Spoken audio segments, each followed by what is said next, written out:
Great.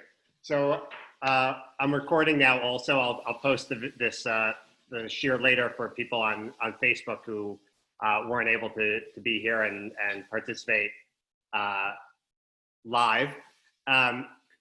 This is the first in a series of shiurim I'm going to give. I'll give this now. We'll take a break next week as we approach Shavuos, and then pick up 2 weeks after Shavuos about how first Chazal and then the Rishonim and then contemporary poskim have responded to epidemics and the outbreak of infectious diseases in Jewish communities throughout the millennia.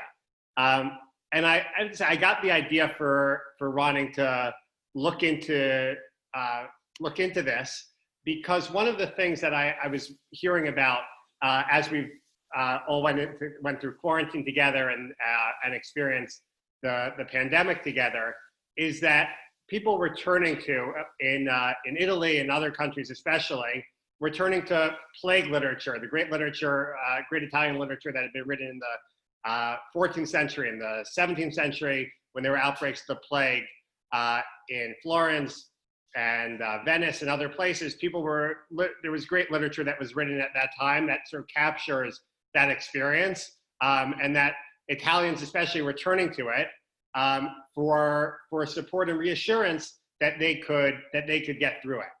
And also, on a much more contemporary note, Camus' book, The Plague, is back, I think, on what is one of Amazon's best-selling lists now. So the book, The Plague, was written, I think, in the 50s. It's a fictionalized account of a town in Algeria that's experiencing the plague, and is filled with Camus' existentialist approach. But clearly, people are interested in how communities have responded to pandemics and outbreaks of disease in the past. And I think that's really what I wanted to see. It occurred to me that that we are certainly not the first Jewish community or the first Jewish generation to undergo something like this, even though it hasn't happened in anyone's living memory. And that we should really be tapping into what our own sources say about how we respond to the outbreak of disease and epidemics. So with that being said, let's jump into the sources. In the Chumash itself, in the Torah itself, the Torah speaks about diseases, and it speaks about them in a specific way. So if you look in Sefer Shemot, which is where the first source is from, says, he said, if you will heed the Lord your God diligently, doing what is upright in his sight, giving ear to his commandments and keeping all his laws, then I will not bring upon you any of the diseases that I brought upon the Egyptians. For I, the Lord, am your healer. So here in Sefer Shemot, disease is looked at in a very particular way. It's disease is a punishment. That's the way in which God afflicted the Egyptians for their mistreatment of us. And that and there's a very fail-proof way, it seems like, according to this pasuk, just at least on a shot level, of how we can prevent disease, which is by observing the mitzvot. And if we observe the mitzvot, God will protect us and keep disease from us, and also he will heal us. That the Torah portrays, along with all the other imagery associated with God in terms of being a person of war or a judge or a king, he is also a healer. And this notion that illness comes as a punishment and comes with purpose is echoed other places in the Chumash, and again at the end of the Torah in Dvarim. So in Dvarim we read that the Lord will make a pestilence cling to you until he has put an end to you in the land that you are entering to possess, and the Lord will strike you with consumption, fever, and inflammation, with scorching heat and drought, with blight and mildew. They shall hound you until you perish.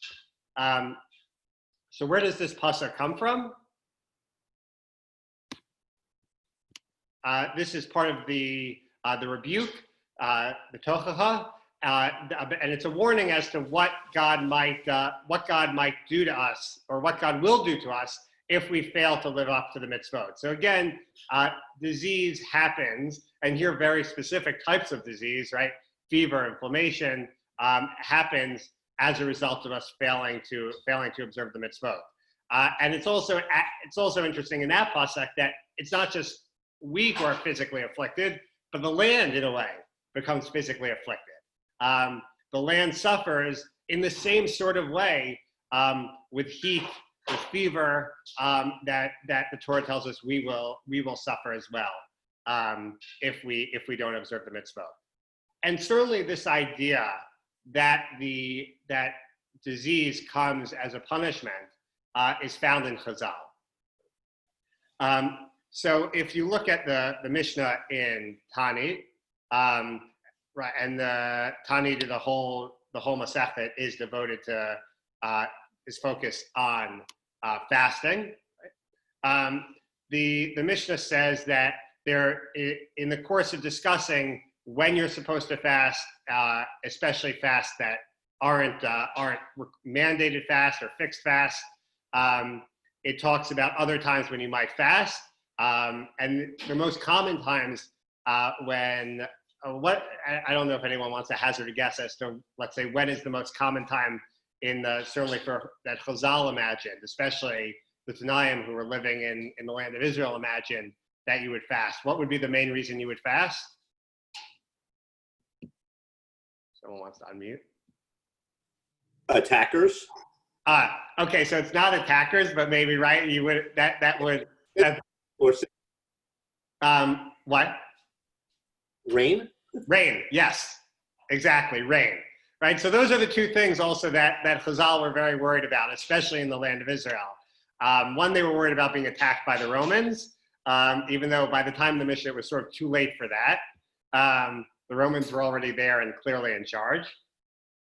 But the other reason that you really might want to fast is rain.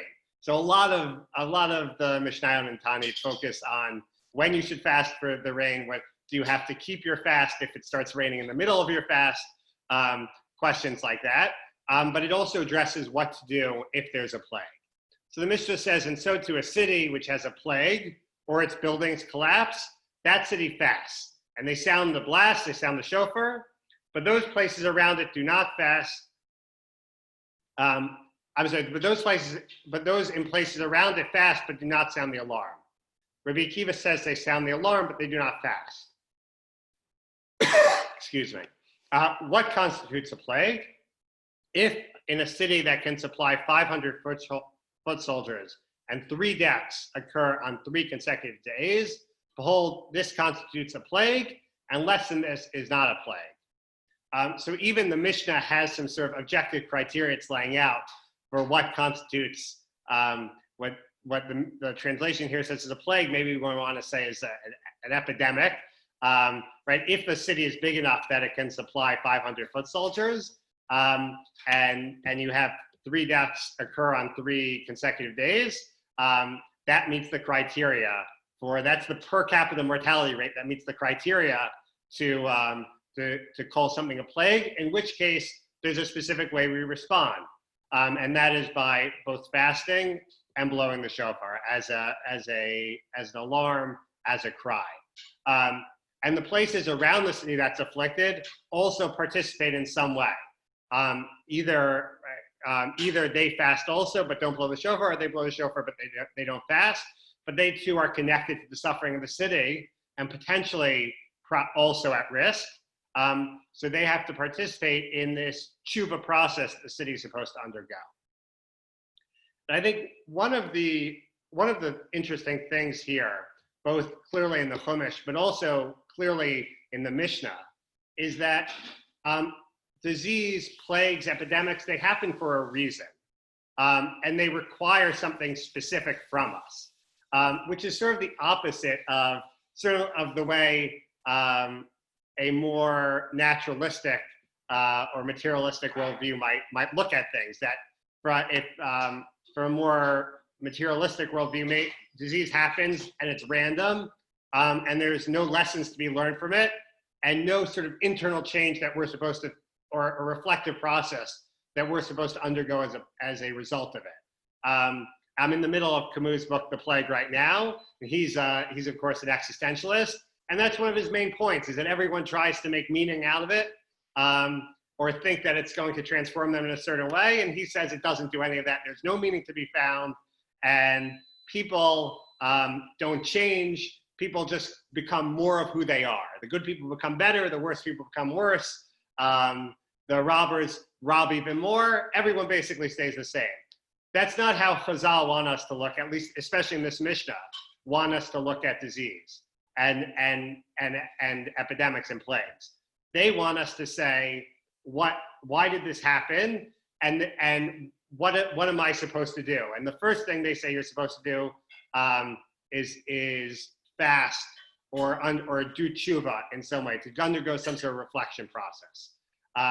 Because based on what we saw in the Torah, it seems like disease isn't random. Now that is a very hard outlook, a very challenging outlook to live with. Because sometimes, clearly, bad things happen to good people. And people good people get sick, and good people are affected in by an epidemic. And it's certainly something we're living through right now, that we don't know why someone catches the coronavirus and why someone doesn't. And of course, I think what perhaps is scariest about this disease is that we don't really know why someone gets so much sicker than anyone else. Why for some people it's so mild and for some people it's so severe. And Chazal were aware of this too in terms of the diseases of their day. And they saw the world around them, and they knew that bad things didn't just happen to bad people. So let's see how they dealt with that aspect. So if you look in the Gemara in Bava Kama, and we're going to look now over the next however long it takes us to go through this, we're going to look over the next little while really I separated out, I think, 3 different sugyas. 2 appear together really in Bava Kama, and I broke them up and separated them. And then 1 appears in Masechet Ketubot. So if you look in Bava Kama, there's this discussion in about basically what happens when bad things happen, what the sort of process is. So the Gemara cites an Agada Midrash based on this verse. So we're sort of jumping into the middle of a discussion here. The Rav Shmuel Bar Nachmani says that Rabbi Yonatan says calamity befalls the world only when wicked people are in the world. But the calamity begins only with the righteous first. As it is stated in the verse, if a fire breaks out and catches in thorns, so that a stack of grain or standing grain or the field is consumed. And when does the fire, i.e. the calamity, emerge first? At a time when there are thorns, which are the wicked, and the wicked are found with it. But the calamity only begins from the righteous first, as it's stated in the continuation of the verse, and if a stack of grain is consumed. Yeah, and it is not stated if a fire breaks out and catches in thorns and consumes the stack of grain. Rather, the stack of grain is consumed first, meaning that the righteous are consumed even before the thorns, even before the wicked people. So let's finish this discussion for a second here. Let's jump here. What's the process of destruction here, or why is according to this, why do bad things happen to good people?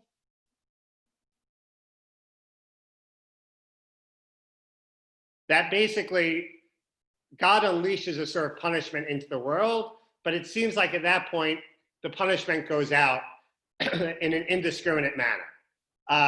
And that there's no holding it back. Once a punishment is unleashed because of something wicked people did, then it affects the righteous and the wicked, not just equally, but in fact it afflicts the righteous even first.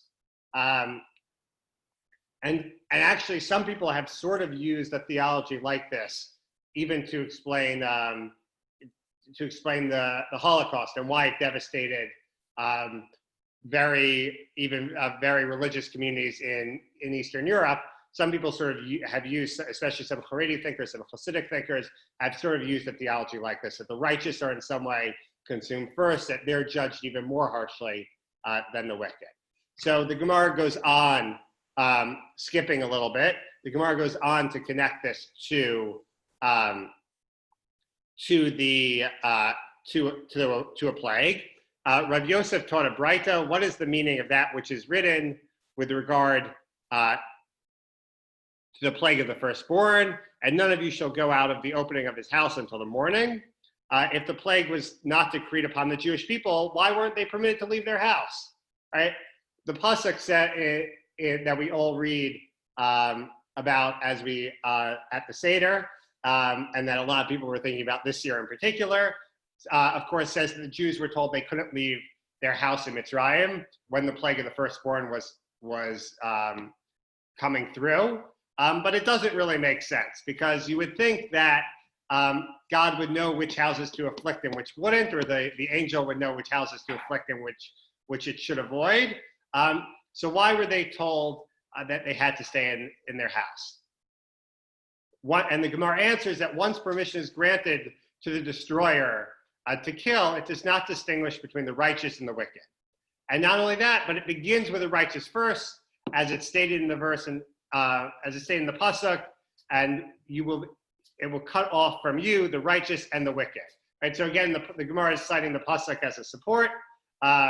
That when the pasuk talks about people being cut down, it mentions the tzaddikim before the rishayim, the righteous before the wicked. So the Gemara's understanding of why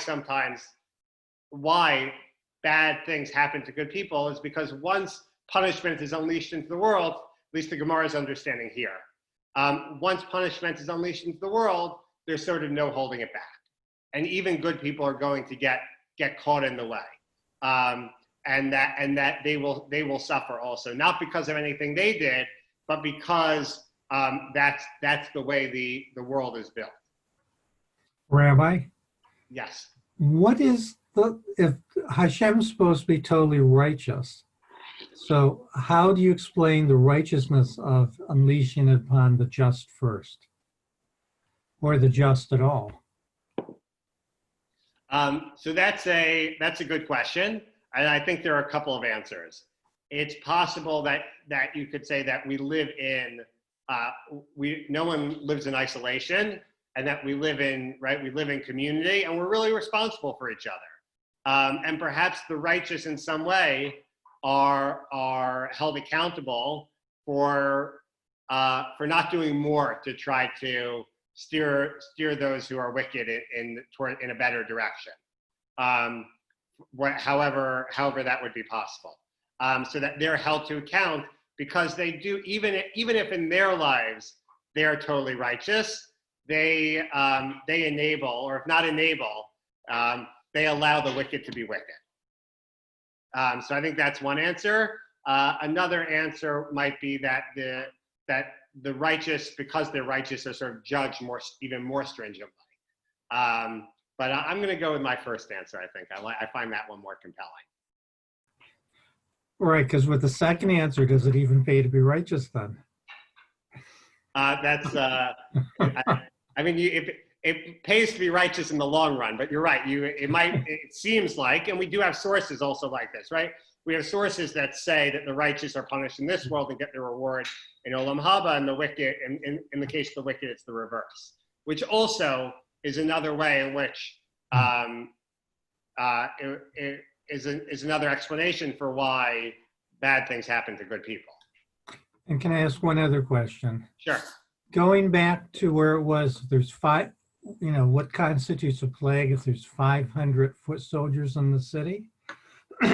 Why did they use foot soldiers instead of 500 rabbis or 500 Talmidim? Probably because that is a more objective measure of a city's size. If it could supply 500 foot soldiers. If you have a city that is unlearned, maybe there aren't 500 Talmidim, maybe there aren't 500 rabbis, but 500 foot soldiers, I imagine a foot soldier, I I can look this up for you later and see what the Mefarshim say, but I imagine, a foot soldier, let's say, is someone in their late in their teens, maybe early 20s at the time. So it's just a measure of a standard measure of the population that could apply to any city anywhere.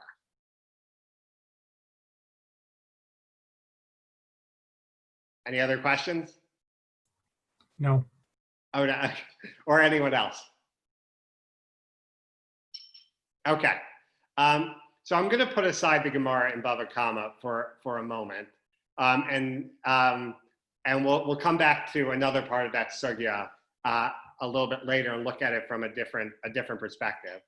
But I want to now look at this issue, a question that also has come up in terms of visiting people who have a contagious disease.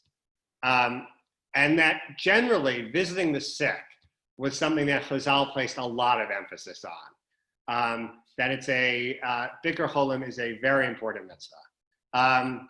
But there are clearly times when it does not seem, when it's for safety reasons, you shouldn't do it. And even Chazal were aware of this.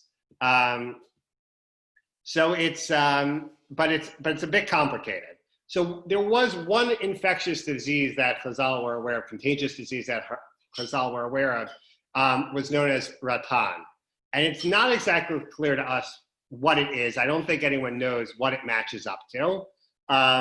It had all sorts of symptoms that we are familiar with, though: runny nose, watery eyes, all sorts of things. And the Gemara says that a number of sages were careful to stay away from it. To stay away not just from it, but to stay away from anyone who had it. So the Gemara in Ketubot says that Rabbi Yochanan would announce that one should be careful of the flies found on those afflicted with Ratan, as they are carriers of disease. Okay, so this sort of makes sense, especially if you think it's a disease that's transmitted, something like malaria maybe. Rabbi Zera would not sit in a spot where the wind blew from the direction of someone afflicted with Ratan, right? So he wouldn't sit downwind from anyone who had this disease. Rabbi Elazar would not enter the tent of one afflicted with Ratan, and Rabbi Ami and Rabbi Ashi would not eat eggs from an alley in which someone afflicted with Ratan lived. So that seems to be the strictest standard, right? You're not even eating food that was cooked in a alley, which sort of a communal living space, and all the houses in the alley probably looked out in the same area, sort of almost more of a courtyard probably than an alley in terms of the way we would think about it. But they wouldn't even eat food that was cooked there. Most of the other suggestions for how to avoid this disease and how to avoid getting afflicted are ones that we can very much relate to now. In terms of airflow and small confined spaces, but that's clearly what they were concerned about was becoming infected themselves. And it seems like in this case of Ratan, people did not know, despite the importance that was placed on the mitzvah of Bikur Cholim. In this case, you tried to stay as far away from it as possible. But there is one exception. Rabbi Yeshua ben Levi, the Gemara goes on to say, would attach himself to them, that he would draw close to them, and he would study Torah with them, or study Torah near them. And the reason he did this is he quoted the pasuk that Torah is a loving hind and a graceful doe, which is a pasuk from Mishlei. And he would say, if it bestows grace on those who learn it, does it not protect them also from illness? So Rabbi Yeshua ben Levi suggests that the Torah, by learning Torah itself, he's protected from illness, from getting sick. So the Gemara goes on to discuss a little bit more about Rabbi Yeshua ben Levi and his greatness.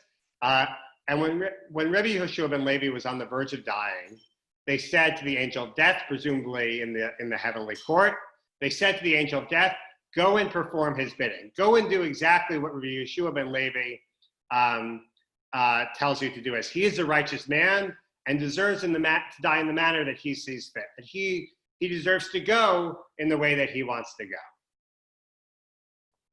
I just want to ask one question before I continue, which is based on what I read before about Rabbi Yeshua ben Levi learning Torah with the people who are sick, compared to the other sages. Does Rabbi Yeshua ben Levi seem like someone who is scared of death?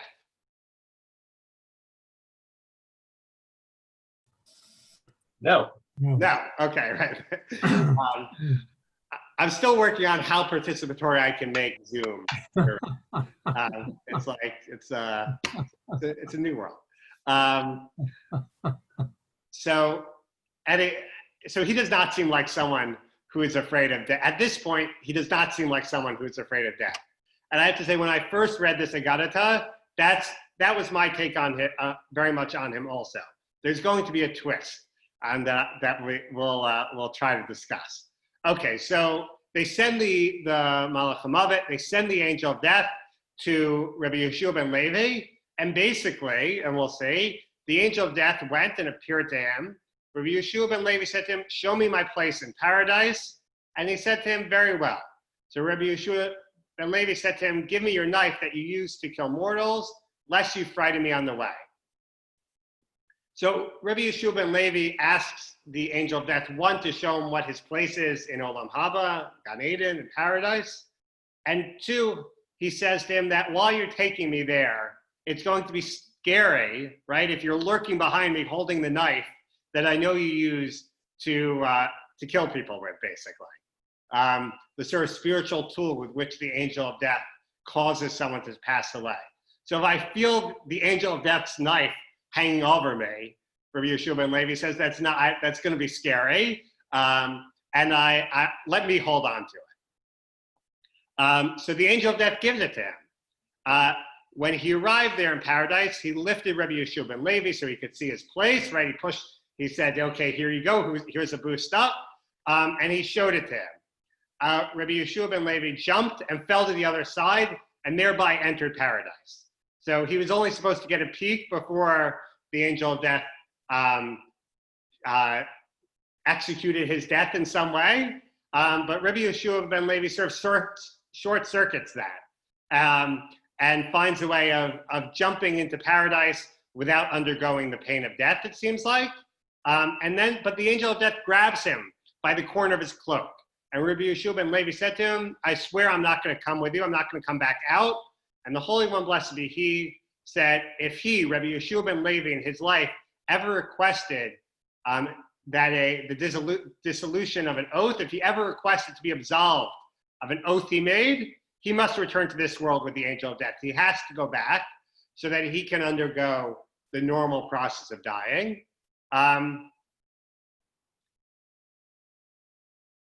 So that he, and also, what are you supposed to do before you die? You're also supposed to ask for your oaths to be absolved. So that if Rabbi Yeshua ben Levi is someone who goes around needing to ask people to absolve him of oaths he made because he doesn't always live up to them, he has to go back so that he can do that before he dies. I just lost my place. If he did not, however, request ever to have an oath absolved, God says he doesn't have to go back. And Rabbi Yeshua ben Levi says at that point that he never requested to have an oath absolved, so he was allowed to stay in paradise. He didn't have to go back into this world, and he didn't have to undergo the normal process of dying. But now the Malach HaMavet has a problem. What's his problem? His problem is that Rabbi Yeshua ben Levi is in paradise holding his knife, and he needs it back because he has a job to do. So the angel of death says to him, "At least give me my knife back." But Rabbi Yeshua ben Levi didn't want to give it back to him because he didn't want more people to die. He did not want anyone else to ever die again. At that point, a bat kol emerged and said to him, a heavenly voice said to him, "Give it to him, give the angel back his knife, as it's necessary that created beings die, because death is the way of the world." At which point, Rabbi Yeshua ben Levi gives him back his knife. Now, when you hear that that Rabbi Yeshua ben Levi didn't want to give the angel of death back his knife, and also that he sort of wants to short circuit the physical way in which most people die, or he wants to avoid it, is this someone who's scared of death?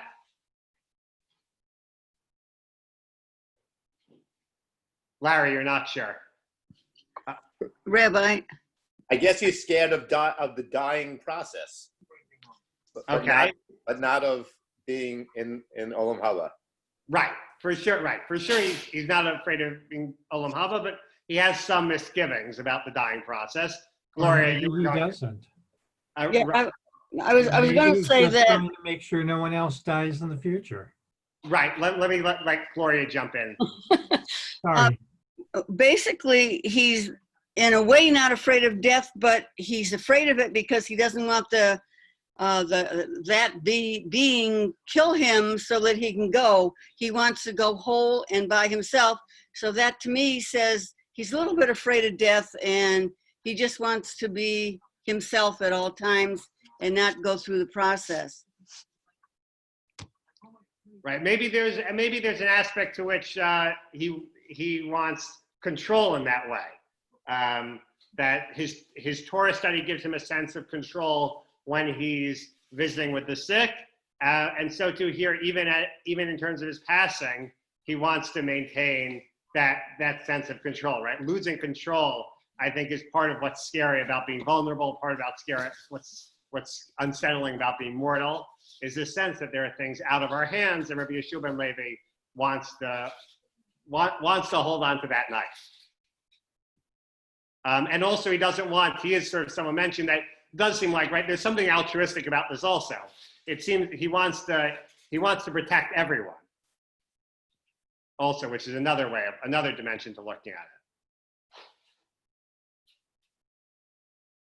Now, the Gemara really goes on, really later on, praises Rabbi Yeshua ben Levi for visiting with the sick and for learning Torah there. And actually there's, excuse me, there's a very similar story that appears immediately after this one in the Gemara about his student. And the stories are almost parallel, except when his student asks the angel of death for either to see, I can't remember now, it's either to see his place in paradise or to hold the knife, the angel of death says to him, did you learn Torah with the sick people the way Rabbi Yeshua ben Levi did? Right, so it seems like Rabbi Yeshua ben Levi is really on a whole nother level because he did that. But at the end of the day, he still does, even Rabbi Yeshua ben Levi, who learns Torah, and Torah is a protection for him, still is mortal, still has to die, and he sort of has to sneak out in a way, right? He has to jump when the angel of death isn't paying attention in order to avoid the fate that we all will go through and that everyone goes through. So actually, when I first read this Agadata, I saw that part about Rabbi Yeshua ben Levi learning with the people who are sick. I thought he was someone who didn't fear death, and that maybe even accepted that, you know what, that I can't live forever, so I want to live my life in a certain way, which is to be there for the sick people. And even if all the other sages who I know are doing all that they can, right? They're not even eating an egg from an alley where there was a sick person. I'm not going to live my life like that. I'm going to live my life in a specific way because I'm not afraid, and I know what's going to come, and it's going to come to all of us. That's the way I first imagined Rabbi Yeshua ben Levi. But then when I got to the end of the story and I saw the part about the knife, then it became much more complicated for me. And then I wondered, maybe he is uncomfortable with death and dying, which also is something that is very relatable and easy to understand. And maybe he sort of lives in denial of death altogether, so much so that he doesn't want anyone to die. And that part of the lesson of the story is that there has to be a sort of acceptance of mortality, of vulnerability, and that we need to come to terms with the fact that we should live our lives in a certain way and at the same time, we have to live our lives knowing that death is part of our lives and accept that and understand that, and not try to deny it or evade it totally. We have to take care of ourselves because Torah does seem to protect them, and we should protect ourselves, but also come to terms with our own vulnerability. Rabbi, does he feel that he's not quite ready to go yet? He has more to do, and so that's why he doesn't want to go right now, but he will go eventually later because he knows he has to go. So that's a really interesting question. I don't know the answer to that. There are other versions of this story that actually have that have in extra details that aren't in our version of the Gemara. So it's possible there's actually more of a back and forth that happens between him and the angel of death, and maybe something like that is there. But from this version at least, I'm not sure why he what exactly his motivation was. Even though it doesn't seem to me though that he didn't want to go at this time, because he doesn't try to run away from the angel of death. And we have stories about other rabbis in the Gemara who know that the angel of death is going to come when they sleep. So they try never to sleep or things like that. So that's not what Rabbi Yeshua ben Levi is doing. It seems to be like that physical process of dying that he really wants to avoid, and he wants everyone to avoid it. But of course the Bakal comes and tells him that that's not possible, and that it wouldn't be good, in fact.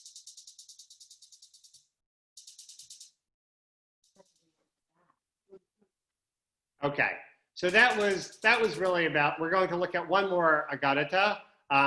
That's about another aspect that came up or was discussed, and not just Agadata, because this Gemara is sort of both Agadata and Halacha. That concerns a plague.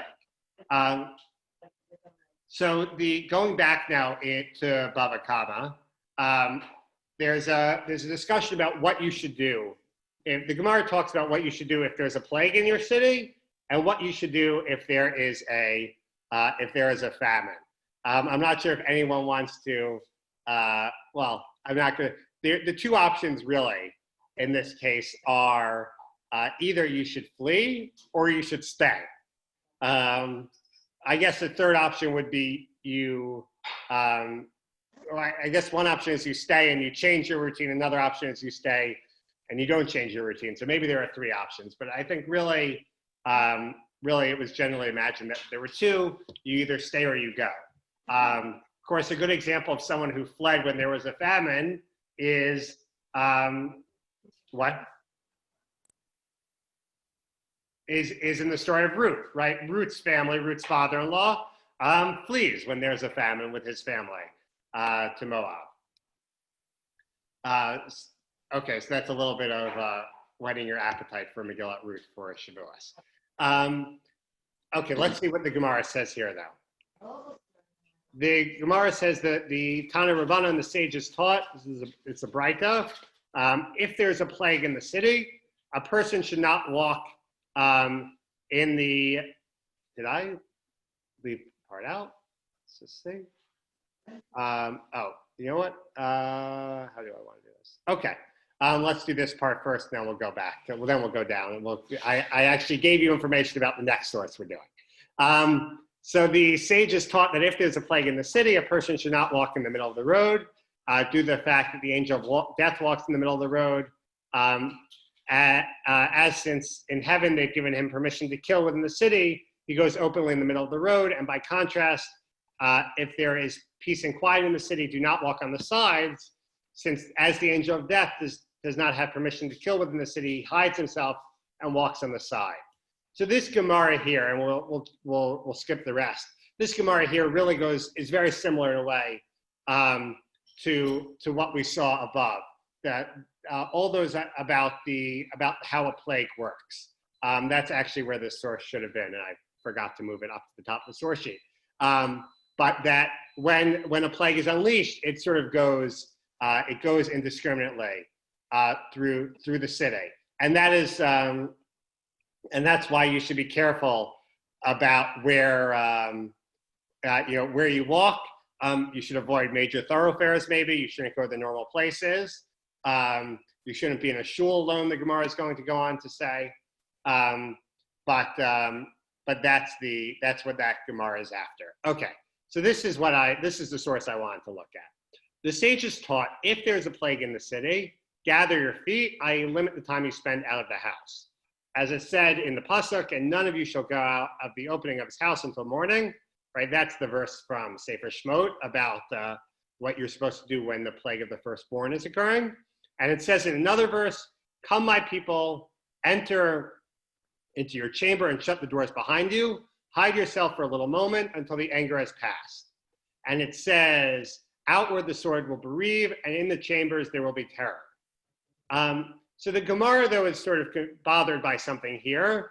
It's bothered by why in the Breita, in this earlier statement, the statement from the early generation, why it bothered to quote 3 different psukim to prove this point, that when there's a plague, you should stay home. So the Gemara says, if you would say that this matter only applies when there's no fear inside, which explains why it's preferable to remain indoors, but where there is fear inside, one might think that one goes out and sits amongst the people in general company is better.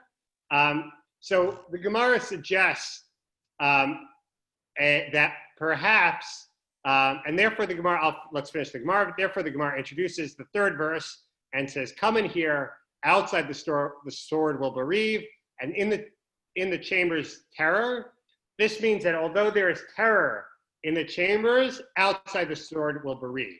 So it's safer to remain indoors at a time when there was a plague.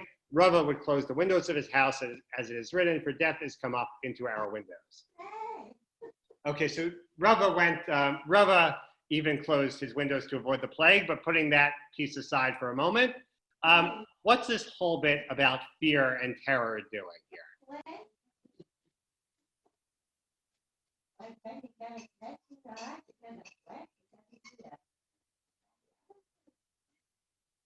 So the Gemara is saying that the Breita needed to quote the last pasuk, that outside there is the sword will bereave, and in the chamber terror, because you might think that you should only stay inside if people inside are not afraid. But if people inside are afraid, then that fear, right, also has a cost.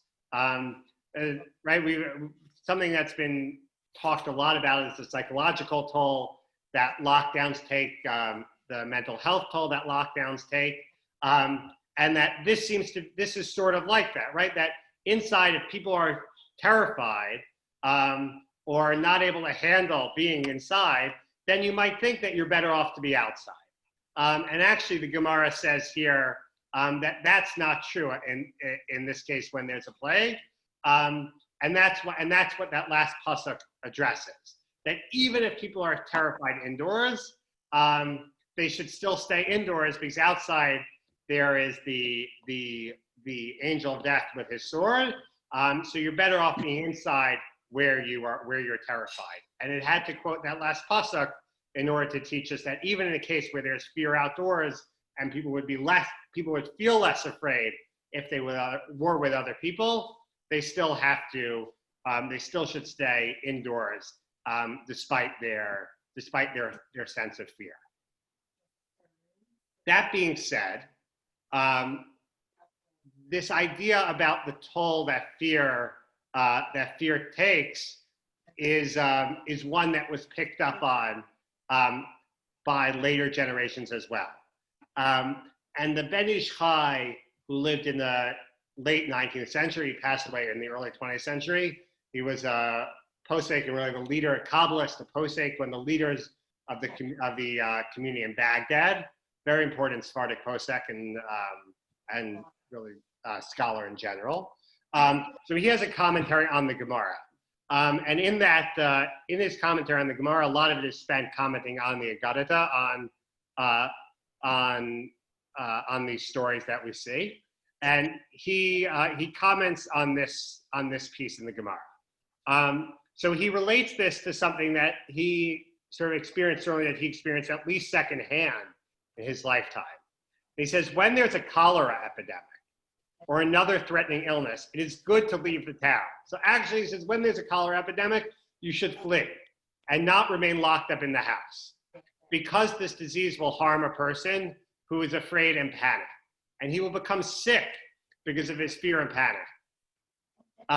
Right, so that according to the Ben Ish Chai, there's sort of a psychosomatic element to illness, and that being really afraid actually makes you more vulnerable to disease, to being afflicted.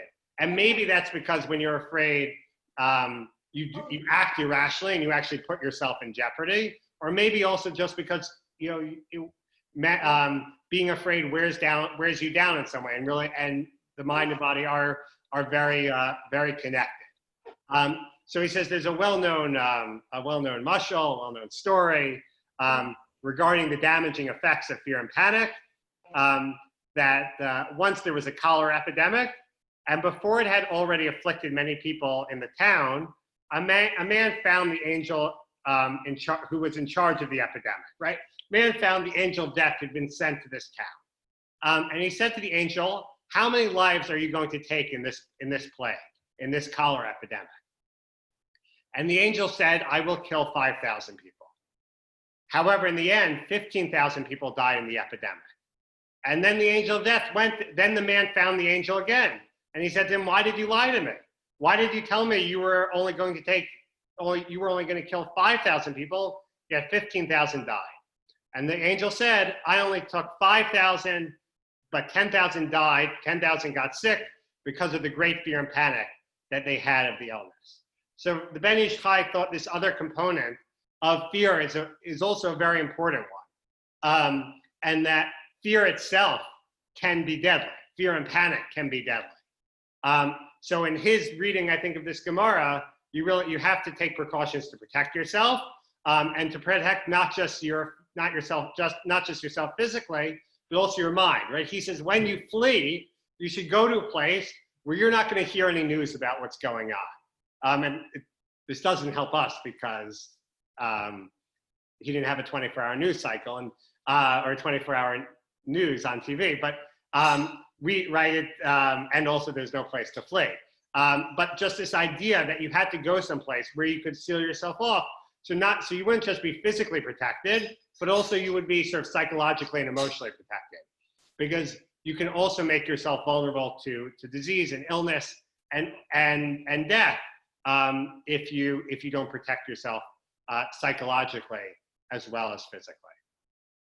So I think if we look at Chazal, the sources we saw, we touched on three different aspects that three different ideas that Chazal had about plagues and epidemics. One is that we should look at disease and we should look at plagues and epidemics and think about how we are supposed to react to it and how we're supposed to change.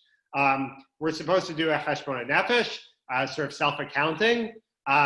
Certainly there were traditionally communities that would fast around plagues. Even today, there were communities that have held fasts and virtual communal tefillot because of COVID-19, and that even if we don't go so far as fasting, that we should have some introspection and think about how we want to transform ourselves because of what we're seeing in the world. At the same time, there is not, as much as we believe that God is ultimately in charge, we also know that you can't ever say, or you can't ever know why someone gets sick and why someone doesn't, why someone dies and why someone doesn't, why experiences of illness are so different, and that we have to understand, and one, we have to be humble about it, but also there has to be sort of an acceptance on our part about what we don't know, what we don't understand, and what is beyond our control. And I think that tension, how comfortable are we with our vulnerability, with our mortality, how much can we be there for other people, how much should we be there for other people if it puts ourselves at risk?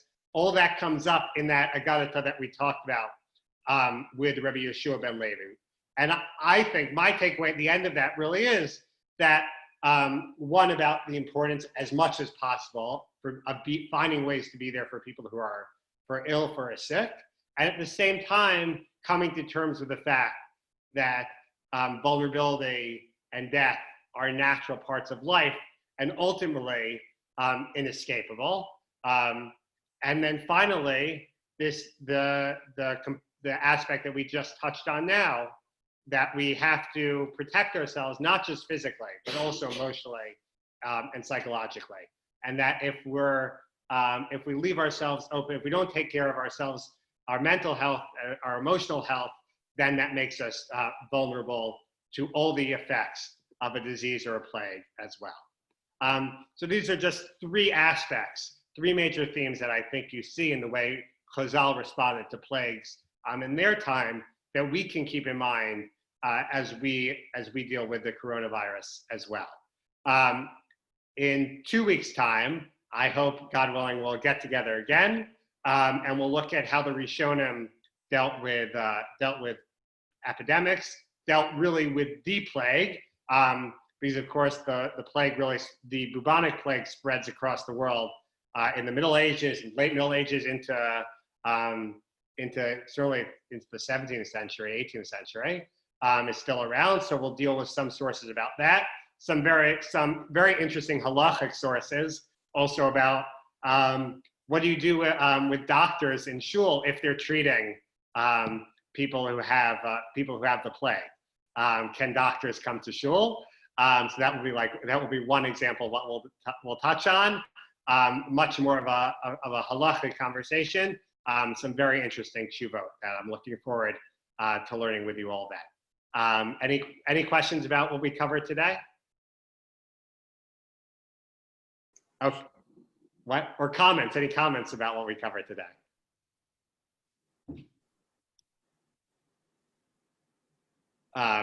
Okay, thank you, Gloria. I see you're clapping there. Larry, your backgrounds were very they were spacing. They were what? They were spacing. It looked like you were in the clouds for a little while. Sorry about that. Yeah, I'm in a dark room. Okay, no problem.